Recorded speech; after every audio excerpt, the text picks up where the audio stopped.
नमस्कार बच्चों, कैसे हैं आप सब। पिछली वीडियो हमने प्रेषण से आशय और प्रेषण व्यवहार प्रक्रिया को समझा था। इस वीडियो में हम प्रेषण संबंधी व्यवहारों का लेखांकन करना सीखेंगे। बच्चों, प्रेषण के संबंध में दो पक्षकार प्रमुख होते हैं, प्रेषक और प्रेषती। दोनों अपनी अपनी पुस्तकों में लिखे रखते हैं।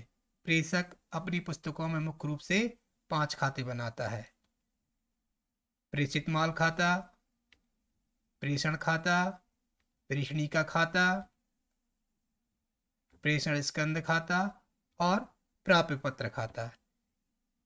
विद्यार्थियों, इसी प्रकार प्रेषणी अपनी पुस्तकों में मुख्य रूप से 3 खाते खोलता है: प्रेषक का खाता, कमीशन खाता और अंत में देय पत्र खाता बनाता है।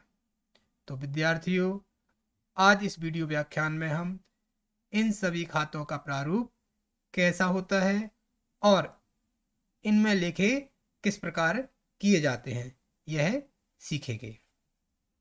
तो विद्यार्थियों, सबसे पहले हम प्रेषक की पुस्तकों में प्रेषित माल खाता अर्थात गुड्स एंड कंसाइनमेंट अकाउंट बनाना सीखेंगे। विद्यार्थियों, प्रारूप इस प्रकार से होता है और गुड्स कंसाइनमेंट अकाउंट के क्रेडिट पक्ष में लिखा जाता है बाय कंसाइनमेंट अकाउंट और अमाउंट वाले कॉलम में राशि लिख दी जाती है।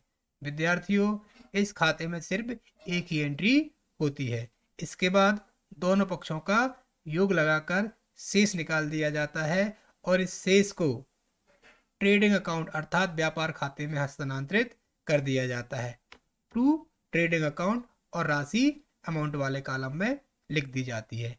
इस प्रकार दोनों पक्षों का योग लगाकर खाते को बंद कर दिया जाता है। इसके बाद प्रेषक अपनी पुस्तकों में सबसे महत्वपूर्ण प्रेषण खाता बनाता है अर्थात कंसाइनमेंट अकाउंट। कंसाइनमेंट अकाउंट एक नाम मात्र का खाता होता है जो कंसाइनमेंट से संबंधित लाभ या हानि की गणना के लिए प्रेषक द्वारा बनाया जाता है। तो कंसाइनमेंट अकाउंट में समस्त व्यय या लागतों को डेबिट पक्ष में और समस्त आगम और आय को इनकम को क्रेडिट पक्ष में दर्शाया जाता है। तो सबसे पहले चालान पर भेजे गए माल अर्थात goods sent to consignment account को डेबिट पक्ष में लिखा जाता है to goods sent on consignment account और जितना माल भेजा गया है उसको लागत मूल्य पर अमाउंट वाले कॉलम पे लिख दिया जाता है। इसके बाद प्रेषक द्वारा प्रेषण के संबंध में जो व्यय किए जाते हैं, माल भेजने के संबंध में जो व्यय किए जाते हैं वो भी कंसाइनमेंट अकाउंट के डेबिट में लिख दिए जाते हैं। दूसरे नंबर पर टू कैश अकाउंट। अब प्रेषक द्वारा जो व्यय किए गए हैं, भाड़ा, बीमा, रेल भाड़ा इत्यादि को यहाँ लिख दिया जाता है और राशि वाले कॉलम में राशि लिख दी जाती है। इसके बाद प्रेषणी से बिक्री ऋण प्राप्त होने पर उससे हमें 3 महत्वपूर्ण जानकारियां प्राप्त होती हैं: बिक्री की जानकारी, बिक्री पर होने वाले व्यय की जानकारी और एजेंट के द्वारा काटे गए कमीशन की जानकारी। तो इनका लेखा हम अगर लागत है, व्यय है तो डेबिट पक्ष में और बिक्री का लेखा क्रेडिट पक्ष में कर लेते हैं।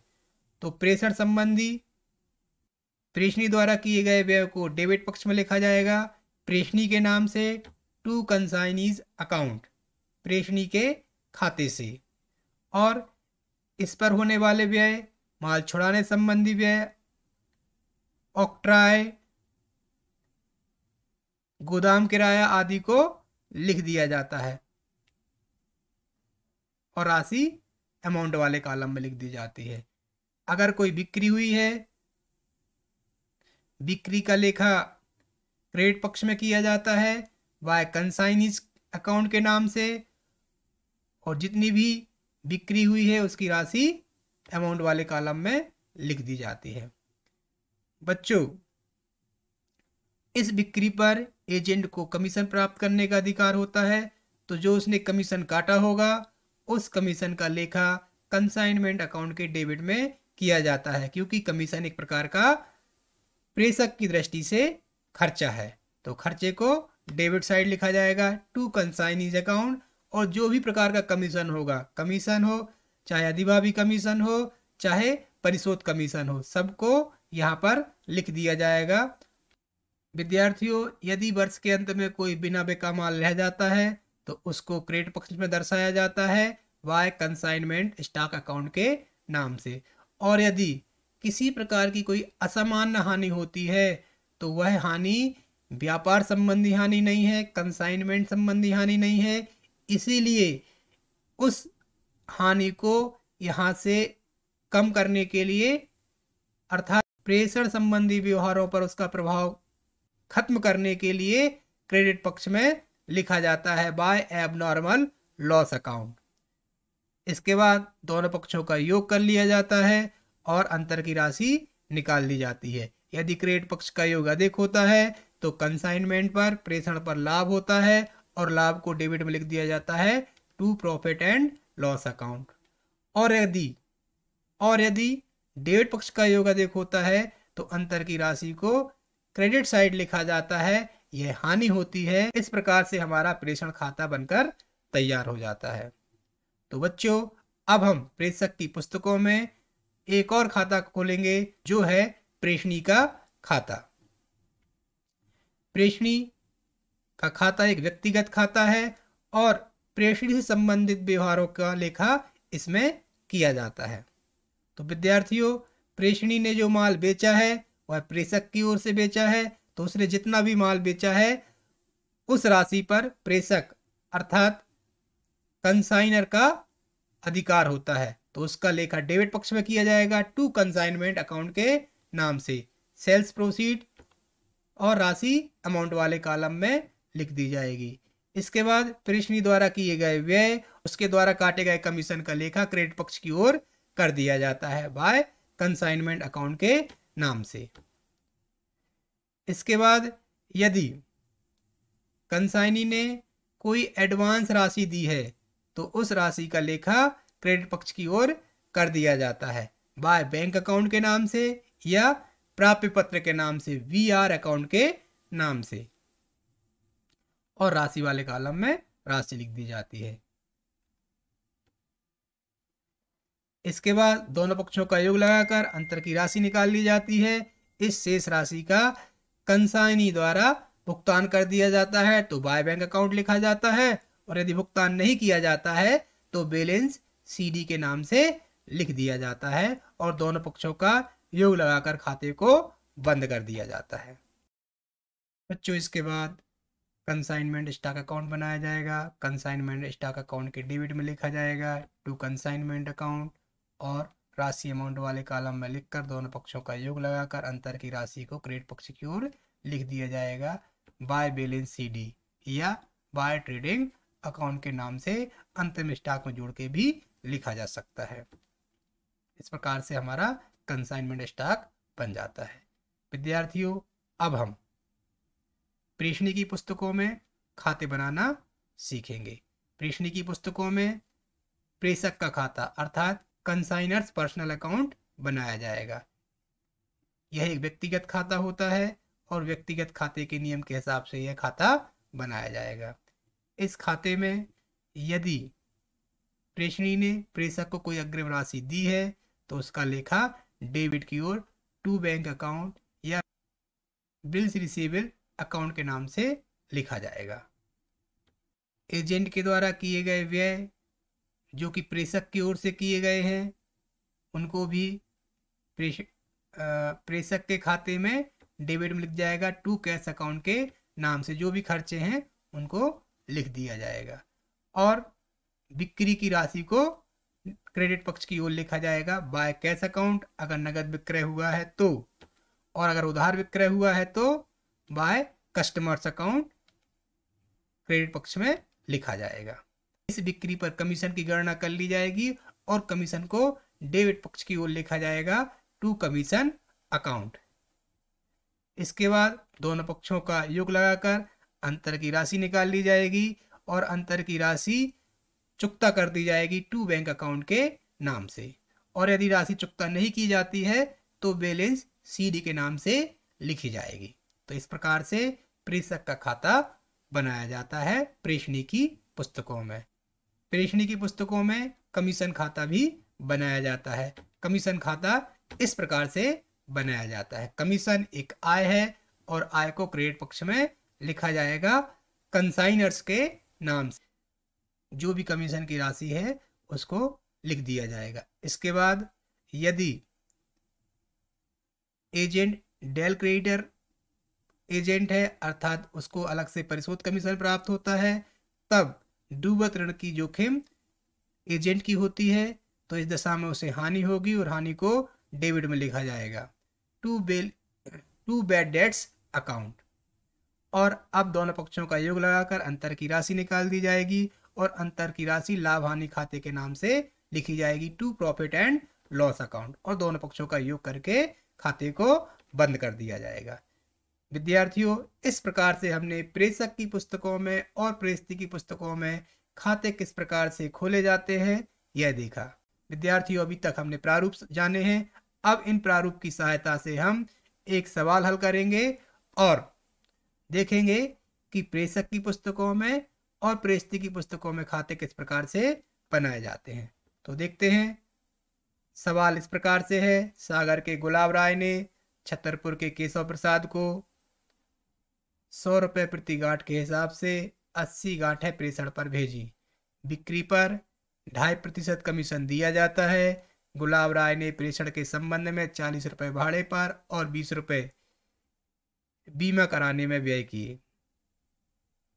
इसने 1000 रुपये का 2 माह का बिल केशव प्रसाद पर लिखा, जिसे केशव प्रसाद ने स्वीकार कर लिया। ये अग्रिम बिल कहलाएगा, एडवांस राशि कहलाएगी। केशव प्रसाद ने 10 रुपये माल छुड़ाने पर और 30 रुपये बीमा एवं गाड़ी भाड़ा के खर्च किए। केशव प्रसाद ने सभी गांठें 120 रुपये प्रति गांठ की दर से बेची। गुलाब राय तथा केशव प्रसाद की पुस्तकों में आवश्यक खाते खोलिए। तो पहले हम प्रेषक की पुस्तकों में खाते खोल लेते हैं। प्रेषक का नाम है गुलाब राय। तो सवाल को हल करते हैं और गुलाब राय की पुस्तकों में आवश्यक खाते बनाते हैं। सबसे पहला खाता goods and to consignment account होगा और इसका लेखा क्रेडिट पक्ष में किया जाता है बाय कंसाइनमेंट अकाउंट के नाम से। तो कितना माल भेजा है? 100 गांठें 80 रुपये प्रति गांठ की दर से, तो राशि हो जाती है 8000। और इस खाते को बंद कर दिया जाता है टू ट्रेडिंग अकाउंट के नाम से 8000 और दोनों पक्षों का योग लगाकर खाते को बंद कर दिया जाएगा। तो विद्यार्थियों, goods sent on consignment account काफी सरल था। अब हम प्रेषक की पुस्तकों में खोले जाने वाले प्रेषण खाता अर्थात कंसाइनमेंट अकाउंट को बनाएंगे। बच्चों, यही वो खाता है जो अक्सर परीक्षा में पूछा जाता है। तो बनाते हैं गुलाब राय की पुस्तकों में कंसाइनमेंट अकाउंट। कंसाइनमेंट अकाउंट एक नाम मात्र खाता है। इस खाते में समस्त लागतों को और खर्चों को डेबिट में लिखा जाता है और बिक्री और आगम को क्रेडिट पक्ष में लिखा जाता है। तो विद्यार्थियों, जैसा कि गुलाब राय ने केशव प्रसाद को माल भेजा था, तो माल भेजने की एंट्री डेबिट में की जाएगी to goods sent on consignment account. 8000 रुपये का माल भेजा था, लागत मूल्य पर लेखा किया जाता है, तो लिख दिया हमने 8000 रुपये। अब जो प्रेषक गुलाब राय है उसने 40 रुपये भाड़े पर और 20 रुपये बीमा के चुकाए थे, जिसका लेखा टू कैश अकाउंट के नाम से कर दिया जाएगा। 40 और 20 60 रुपये। इसके बाद एजेंट ने माल छुड़ाया है और माल छुड़ाने पर 10 रुपये और अन्य खर्चों के 30 रुपये चुकाए हैं, जिनका लेखा डेबिट में किया जाएगा और बिक्री का लेखा क्रेडिट पक्ष की ओर किया जाएगा। तो पहले व्यय का लेखा कर लेते हैं। टू केशव प्रसाद एजेंट का नाम लिखा जाएगा और जिसके व्यय हैं माल छुड़ाने और अन्य व्यय जो हैं वो टोटल 40 रुपये हैं, हमने लिख दिए। इसके बाद बिक्री का लेखा क्रेडिट पक्ष की ओर कर दिया जाएगा, वाय केशव प्रसाद। और बिक्री कितनी हुई है? सभी गांठें 120 रुपए के हिसाब से बेच दी गई हैं, अर्थात 80 गांठें 120 रुपए के हिसाब से हो जाती हैं 9600 की। अब प्रश्न में दिया गया था कि एजेंट को 2.5% कमीशन पाने का अधिकार है, तो बिक्री पर 2.5% कमीशन निकाल लिया जाएगा और उसे डेबिट पक्ष की ओर लिखा जाएगा टू केशव प्रसाद। कमीशन की गणना कर लेते हैं। 9600 पर 2.5% 240 रुपए। 240 को हम अमाउंट वाले कॉलम में लिख देंगे। विद्यार्थियों, अब सभी मदों का लेखा हो चुका है, तो दोनों पक्षों का योग कर लेंगे और योग हो रहा है 9600। क्रेडिट पक्ष का योग अधिक है, तो अंतर की राशि को डेबिट की ओर लिख दिया जाएगा to profit and loss account, और अंतर की राशि निकल कर आती है 1260 रुपए। यह प्रेषण का लाभ होगा। अब विद्यार्थियों, हम प्रेषती अर्थात केशव प्रसाद का खाता बनाएंगे। तो केशव प्रसाद ने माल बेच दिया था और उसका लेखा सबसे पहले डेबिट पक्ष में कर दिया जाएगा टू कंसाइनमेंट अकाउंट के नाम से 9600 का। इसके बाद केशव प्रसाद ने जो व्यय किए हैं उनका लेखा क्रेडिट पक्ष में कर दिया जाएगा वाय कंसाइनमेंट अकाउंट, और खर्चे किए थे कुल मिलाकर के 240। यहाँ पर खर्चे और कमीशन को जोड़ के लिख दिया जाएगा एक साथ। इसके बाद उसने जो अग्रिम राशि चुकाई थी उसका लेखा क्रेडिट पक्ष की ओर कर दिया जाएगा वाय वी आर अकाउंट। कितने रुपए का बी आर दिया था उसने बिल्स रिसीवेबल? 1000 रुपए का, तो लिख दिया हमने 1000। बच्चों, अब हम दोनों पक्षों का योग कर लेंगे और योग डेबिट पक्ष का अधिक है, तो अंतर की राशि को क्रेडिट पक्ष की ओर लिख दिया जाएगा और अंतर की राशि है 8320 और दोनों पक्षों का योग हो जाता है 9600। बच्चों, अब हम अंत में वी आर अकाउंट बनाएंगे। तो बिल्स रिसीवेबल को डेबिट में लिखा जाएगा टू केशव प्रसाद।